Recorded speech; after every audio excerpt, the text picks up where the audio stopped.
While global airlines continue to struggle with delivery delays and rising aircraft costs, a quiet shift is taking place in Southeast Asia's aviation landscape.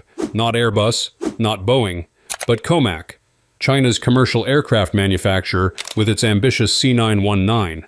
Notably, one of the first countries in the region that may open its skies to this jet is Malaysia, as its airlines seriously consider adding the C919 to their fleets.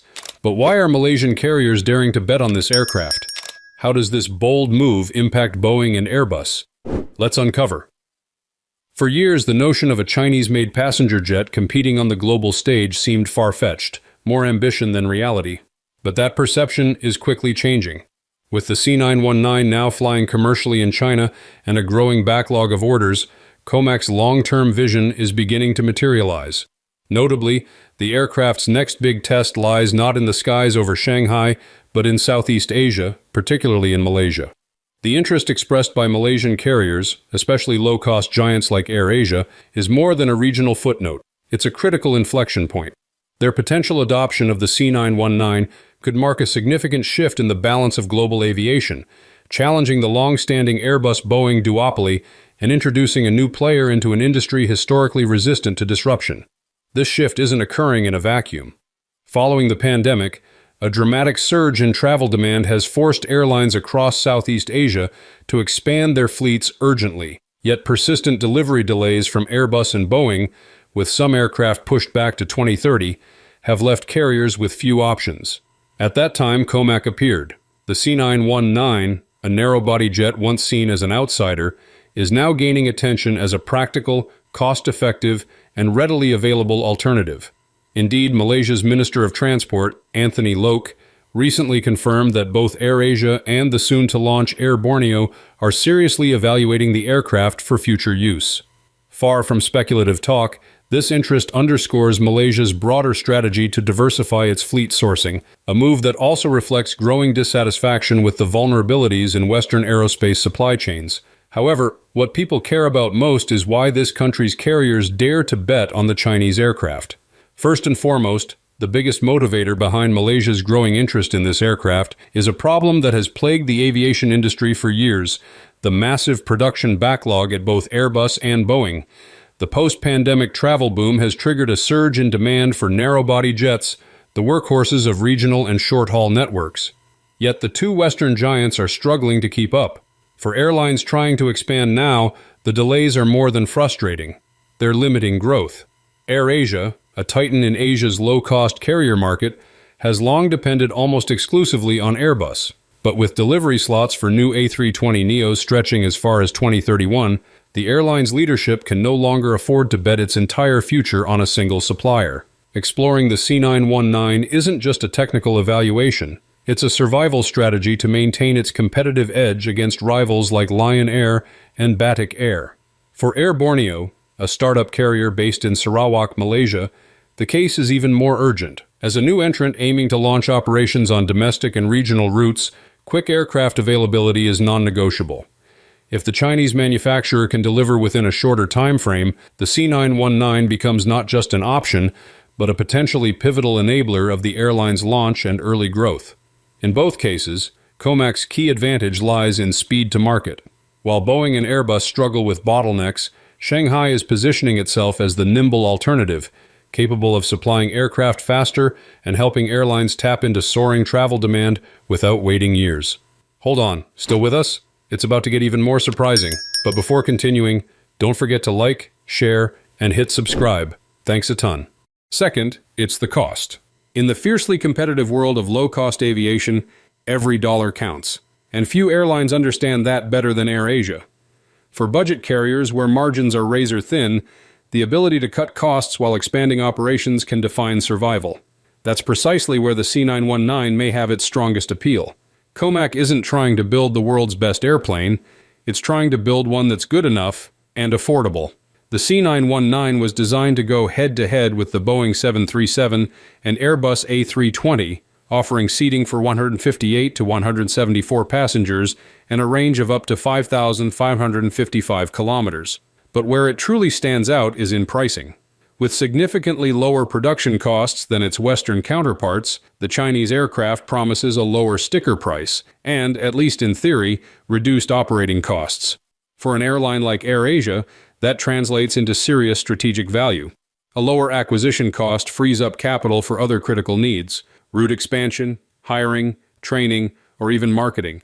It's a potential game changer in the low-cost business model where maintaining ultra-competitive fares is essential, and large upfront investments can be a constraint. Moreover, the C919 offers flexible delivery timelines, something both Airbus and Boeing are currently unable to guarantee. That flexibility, coupled with affordability, gives carriers the chance to grow fast without taking on crushing financial risk. And perhaps most importantly for Southeast Asia, where most routes are under 4 hours, the lack of Western certification, such as EASA or FAA, is not a deal-breaker. Regional regulators like Malaysia's CAAM have full authority to certify aircraft for domestic and intra-Asian operations. Shanghai knows this, and is seizing the opportunity to carve out a niche where performance doesn't need to be best in class, just fit for purpose. In essence, the Chinese manufacturer is betting that good enough, delivered quickly and at the right price, might just be the winning formula in the next phase of aviation growth. Besides, the interest in the C919 is not purely a business decision, it is also a geopolitical one. Malaysia and China have been steadily deepening their economic and diplomatic ties. This relationship is underscored by a joint statement from April 20, 2025, which explicitly supported Malaysian carriers in introducing and operating Chinese commercial aircraft. This kind of high-level political backing is a powerful signal. The relationship extends beyond just aviation. A new visa-free policy between the two nations has supercharged tourism, with millions of Chinese visitors now traveling to Malaysia. This has resulted in a massive increase in weekly flights between the two countries, now numbering close to 1,000. For Malaysian Airlines, operating a Chinese-made plane on these booming routes isn't just a practical choice. It's a symbolic one, strengthening a crucial economic partnership and potentially leading to more favorable deals and cooperation down the line.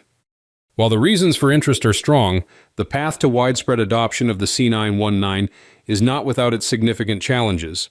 The most significant hurdle is a lack of international certification. The C919 is certified to fly in China, but it has yet to receive approval from major international aviation safety bodies like the European Union Aviation Safety Agency. This agency has indicated that the certification process could take an additional 3 to 6 years. This lack of certification restricts where the C919 can fly. While it is perfectly capable of operating on regional and domestic routes within Malaysia and to other parts of Southeast Asia, it cannot currently be used on flights to Europe or the United States. For airlines focused on regional travel, like many in Southeast Asia, this may not be a deal-breaker. However, it is a major limitation for any carrier with ambitions for a more global network. The credibility and perceived safety of the aircraft are inextricably linked to this certification, and until it is granted, it will remain a significant barrier for many. Another crucial factor is the support network. For decades, Airbus and Boeing have built up a vast and reliable global ecosystem of maintenance facilities, spare parts suppliers, and trained personnel. Airlines that operate their planes have peace of mind knowing that help is never far away. COMAC is still in the early stages of building a similar network. Airlines considering their aircraft must weigh the benefits of a lower purchase price against the potential risks of a less mature support system. Sourcing spare parts, finding qualified mechanics, and addressing technical issues could be more time-consuming and difficult. Any significant operational delay due to a lack of parts or expertise could quickly erode the cost savings and negatively impact an airline's reputation for reliability. Finally, airlines often benefit from fleet standardization, where their entire fleet consists of a small number of aircraft types. This simplifies everything from pilot training to maintenance, creating significant operational efficiencies. Many Southeast Asian airlines already have mixed fleets of Airbus and Boeing planes. Introducing a third manufacturer, especially one with a new and untested aircraft, would introduce a layer of complexity. Pilots and mechanics would need specialized training, and airlines would have to invest in new infrastructure and procedures. While COMAC would undoubtedly offer training and support, it is still a massive undertaking for any airline to change its operating model. The growing interest in the C919 across Southeast Asia signals more than just curiosity. It marks the rise of a new contender in global aviation.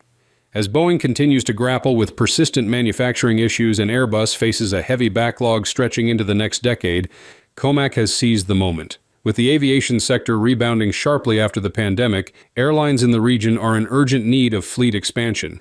Yet with delays plaguing traditional suppliers, many find themselves in uncertainty, wait, or look elsewhere. But Malaysia is only the beginning. The Chinese is steadily building its footprint across Southeast Asia. Lao Airlines has placed a firm order for 2 C919s, marking the aircraft's first export deal beyond China. In Vietnam, Vietjet is reportedly leasing ARJ-21, COMAC's smaller regional jet for short-haul operations. Don't stop there. In Indonesia, negotiations are underway with Garuda Indonesia over a potential C919 purchase. These developments point to a larger trend. Southeast Asian markets, with their fast-growing demand and relative independence from Western regulatory norms, are becoming a fertile testing ground for the Chinese aircraft. If it can prove itself, offering low operating costs, strong reliability, and favorable economics, COMAC won't just secure its first overseas customers, it will gain the kind of real-world endorsements that money can't buy. This shift is part of a much broader story. The C919 is not just an aircraft, it's a manifestation of China's ambition to dismantle the Airbus-Boeing duopoly and position its aerospace sector as a global force.